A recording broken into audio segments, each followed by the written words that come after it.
TV. Kopi susu, hey. Kopi susu di Jak TV. Kopi susu, hey. Iya, kita kembali ke dalam studio Kopi Susu Komedi Pintar Suka-Suka bersama Double L, Lontong and Lengki. Wah, kalau tadi kita di luar melihat Mobil off-road, sekarang mobil tidak umum. ini kita sudah masuk bersama keempat saudara-saudara kita. Tapi sebelum kita ngobrol lagi, kita undang satu lagi teman kita.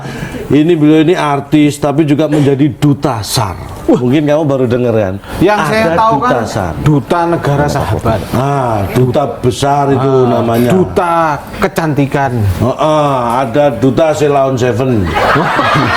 Itu nama orang nyanyi. Kalau ini duta SAR, artis juga kita panggil Rizal Gibran. Wes. Seragamnya pun sudah Wah. berwarna. Bro, saya bro. Selamat datang di Kopi Susu ya. Silakan duduk. Wah, ini terus terang saya baru tahu kalau Rizal Gibran ini juga menjadi duta SAR. Baru tahu tuh. Baru tahu. Sama. Ini sejak kapan nih Rizal? Sejak 2007. 2007. Udah lama juga ya? Lebih hampir 7 tahun ya. Nah, itu yang menetapkan sebagai duta SAR ini siapa? Pada saat itu pastinya Ketua Basarnas yang menetapkan Basarnas ya. Badan SAR Nasional. Badan Tahu nggak SAR. artinya SAR apa? SAR itu Search and Rescue. Iya. Tepuk tangan dulu. Tak kasih tahu tadi di toilet kan? Ya, namanya informasi itu datang dari siapa saja. Loh, tapi ada bahasa Indonesianya nggak sih? Search and Rescue. Kalau tidak salah kan pernah diterjemahkan ya, tapi tetap SAR. Ya, SAR. Apa artinya dulu ya? Search and Rescue, mencari dan menyelamatkan. Syari dan selamatkan. Selamatin dan rawat. Kalau masih hidup ya. Iya. Itu 2007. 2007. Jadi, tapi mulai ini SAR-nya kalau boleh tahu Rizal ini lebih ke arah mana ini? Kalau Rizal secara umum hampir seluruh bencana sih dipelajarin ya, digelutin. Tapi saya lebih mengambil sebuah spesialisasinya ke bencana gempa. Oh, Gempa spesialisasinya, tapi secara umum sih juga kebakaran, banjir juga tapi lebih spesialisasinya di gempa. Kenapa? Ketertarikannya kenapa? Karena pada saat itu awal mulanya sih waktu Aceh ya 2004. 2004. Oh, 2004. Pada saat itu saya sebenarnya di tim medis Baksos ya, relawan. Hari kedua bencana Aceh sudah di sana. Nah, setelah itu di sana juga kurang lama juga sih, kurang lebih hampir 2 bulan bolak-balik. Terus kita bikin program namanya Puas Pendidikan untuk Aceh dan Nias karena untuk keselamatan, untuk kesehatan juga sudah tertanggulangi. Jadi kita pendidikan pada saat itu kita sentuh juga. Nah, habis gitu berkelanjutan Bengkulu, Padang dan seterusnya. Tapi sebelum di SAR, Rizal duta di Tagana, Taruna Siaga Bencana, di bawah Kementerian Sosial.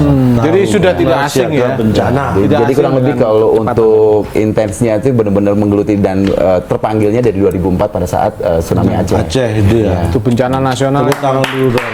Sedih semua. Ini jarang deh aku bisa aktif. Betul. Kalau dulu, kalau nggak salah ada beberapa ya selain Rizal ada juga Ya, teman-teman ada beberapa, ada Bunda Yeni Rahman juga, beliau juga sampai sekarang juga masih aktif. Juga ada rekan-rekan yang lainnya seperti ada Cut Meme, juga ada beberapa. Cuman mungkin mereka dengan kesibukannya agak padat. Saya sih sampai sekarang sih masih berjalan. Masih berjalan. Tapi lebih spesialisasinya lebih ke edukasi kepada warga, terutama kepada anak-anak. Kepada anak-anak. Jadi kalau semua mungkin kalau di Jepang itu kan mereka mengedukasi mengenai bencana itu kan sejak dini ya, sejak dini sekali. Jadi kalau terjadi bencana itu harus didoktrin di alam bawah sadarnya. Jadi kalau semua refleksnya itu tahu apa yang harus dilakukan. Jadi Rizal lebih banyak di pra bencana ya. Kita nggak ngarepin ada bencana ya, tapi edukasi itu sangat penting sekali. Jadi contohnya bagi anak-anak atau bagi warga-warga atau pekerja-pekerja yang tinggal di kantoran gedung ya. Banyak kan kalau semua terjadi bencana, mohon maaf nih kalau semua kita bahasnya agak sedikit gempa gitu ya. Banyak kan kalau semua terjadi gempa kan banyak kan orang turun ke bawah. Nah, itu salah. Harusnya berlindung ya. Harusnya malah naik ke atas. Wah, ke atas gedung. Ya, ke atas gedung. Karena gempa itu terjadi tidak lebih dari 60 detik.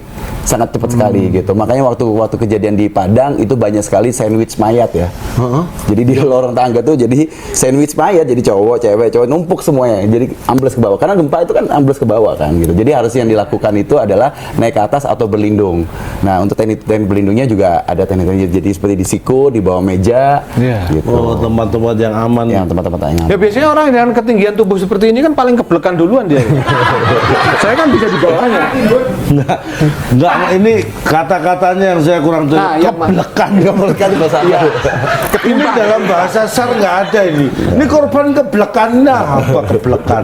Tertimpa.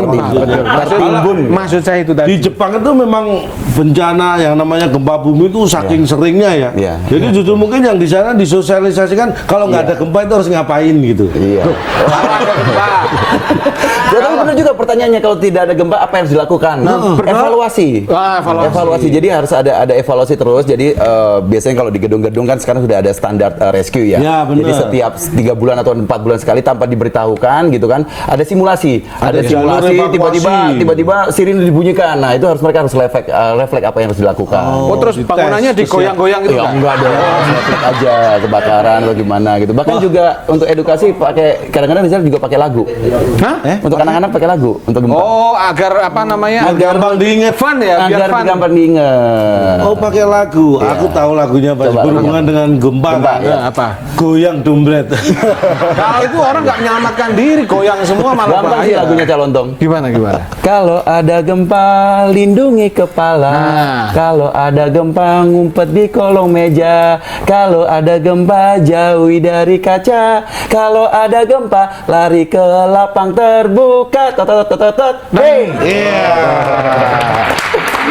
Kalau ada gempa, jangan lupa pakai celana. Ada gempa, ngumpet di kolong mama. Kolong meja. Kolong meja. Ya karena lari ke tanah lapang kalau nggak pakai celana. Nanti udah kumpul di sana malu. Makanya ini walaupun ternyata ya bukan hal yang sederhana. Betul. Kita butuh memberikan edukasi terutama pada generasi muda kita. Sejak dini ya. Karena memang Indonesia termasuk Rawan negara bencana. yang rawan bencana, banyak gunung berapi, jadi potensi gempa juga banyak. Selain itu juga masih ada bencana banjir yang nanti akan kita obrolin dengan teman-teman kita dari IOF. Jangan kemana-mana, tetap di Kopi Susu, komedi pintar suka-suka bersama Double L, Lontong N, Lengki.